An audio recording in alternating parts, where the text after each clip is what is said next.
Triste Bahia, ó quando semelhante estás, e estou do nosso antigo estado. Pobre te vejo a ti, tu a mim empenhado. Rico te vejo eu já, tu a mim abundante. Triste Bahia, ó quando semelhante, a ti tocou-te a máquina mercante, que em tua larga barra tem entrado. A mim vem me trocando, e tem trocado, tanto negócio, tanto negociante. Olá, eu sou Letícia Medeiros, estudante de Letras Vernáculas da Universidade do Estado da Bahia, a UNEB, e eu estou gravando esse vídeo para a disciplina de Literatura para concorrer à vaga de monitor na Universidade para Todos.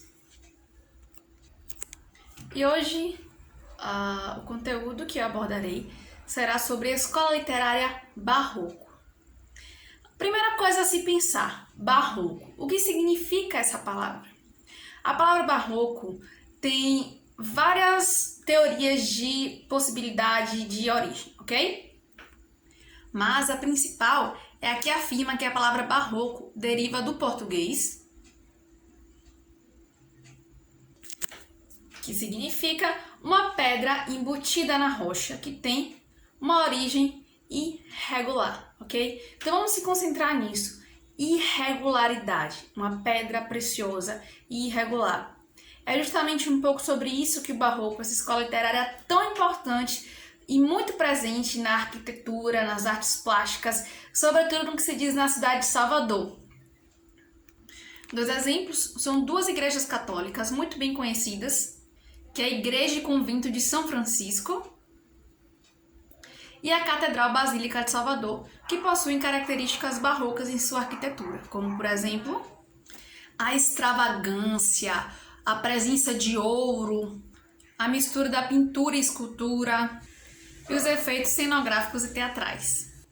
E a gente não pode falar de literatura sem falar também de história. Então, qual o contexto histórico do Barroco, ok? O Barroco é considerado a arte da Contra-Reforma. E o que seria essa Contra-Reforma? Lá na Europa, existiu no século XVII um movimento muito importante chamado Reforma Protestante. A Igreja Católica reagiu à Reforma Protestante com a chamada Contra-Reforma. E um dos aspectos dessa Contra-Reforma foi na literatura, na arquitetura e também na evangelização de outros povos. E o Brasil foi um desses povos que foram escolhidos pela coroa portuguesa para que fosse expandido o catolicismo, que tinham perdido muitos adeptos por conta da Reforma Protestante. Havia também uma dualidade no ser. O ser humano se encontrava numa dualidade, uma dúvida, ser ou não ser, o que sou? Sou religioso ou sou pagão? Havia uma dualidade no homem. E essa dualidade é uma das principais características, sobretudo no que se tange à poesia barroca. Havia um conflito antropocêntrico entre o homem religioso e o homem que também queria viver a sua vida conforme os seus prazeres. A poesia barroca ela é composta de muitas antíteses e paradoxos, que são duas figuras de linguagem muito importantes. As duas figuras são figuras de contradição. A antítese é uma figura de oposição de ideias. São duas palavras manifestas no mesmo plano de tópico frasal e opostas entre si, como por exemplo, nasce o sol e não dura mais que um dia. Depois da luz se segue a noite escura. Depois da luz se segue a noite escura.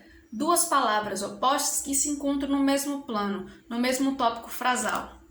Já o paradoxo é uma figura de linguagem que tem uma contradição de ideias, com expressões contraditórias ou absurdas, como por exemplo, pequei, Senhor, mas não porque hei pecado. Da vossa piedade me despido, porque quanto mais tenho delinquido, vos tenho a perdoar mais empenhado. Essa contradição de ideias pode ser vista no primeiro verso deste poema. Pequei, Senhor, mas não porque hei pecado. É como se alguém dissesse que pecou, mas não pecou. Portanto, há uma contradição de ideias muito presente na poesia barroca. Voltando ao contexto histórico, no Brasil havia a iminência da descoberta do ouro. aumento da exploração portuguesa e caráter doutrinário da Igreja Católica e expansão territorial. Então, a gente vai focar na poesia barroca no Brasil, que foi introduzida por Bento Teixeira com a obra Prosopopeia. O barroco no Brasil foi uma escola literária de exagero, e isso é presente também nas artes plásticas e na arquitetura, com o contraste entre claro e escuro, essas coisas de oposição.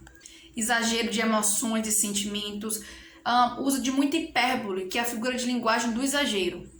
O rompimento com o padrão geométrico, temas religiosos, absolutistas e católicos que exaltavam a emoção. Na arquitetura, o artista plástico Aleijadinho é a figura mais conhecida e importante no que se diz a arquitetura e artes plásticas barroca. Uma importante obra desse artista é a escultura O Carregamento da Cruz, que aborda justamente essa característica do catolicismo e do exagero, que é presente na arquitetura, pintura e poesia barroca. Na literatura, há a presença de antíteses, ambiguidades, metáforas, hipérboles, paradoxos, antíteses e também inversões sintáticas, inversões do plano original de como se é escrita uma frase, né? Com sujeito, verbo e predicado. Uso de figuras sonoras, como a literação, a assonância. Sermões e textos satíricos, sobretudo com Gregório de Matos. E o gosto pelo exagero, visto sobretudo no que se tange às figuras de linguagem que já citamos anteriormente. Os principais nomes da poesia barroca no Brasil é de Gregório de Matos, que foi o mais conhecido escritor do barroco, Eusébio de Matos, Bernardo Vieira e também o padre Antônio Vieira. Gregório de Matos foi uma figura muito importante para o barroco e também para a literatura brasileira. Hoje, ele é membro da Academia Brasileira de Letras, ocupando a cadeira número 16. Ele foi baiano e faleceu em Pernambuco no ano de 1695. Como poeta, Gregório de Matos ele se destacou como um sátiro do governo, da nobreza e do clero. Ele era chamado de Boca do Inferno, o famoso, X9, caguete. Ele não deixava nada guardado e falava tudo que estava guardado dentro dele.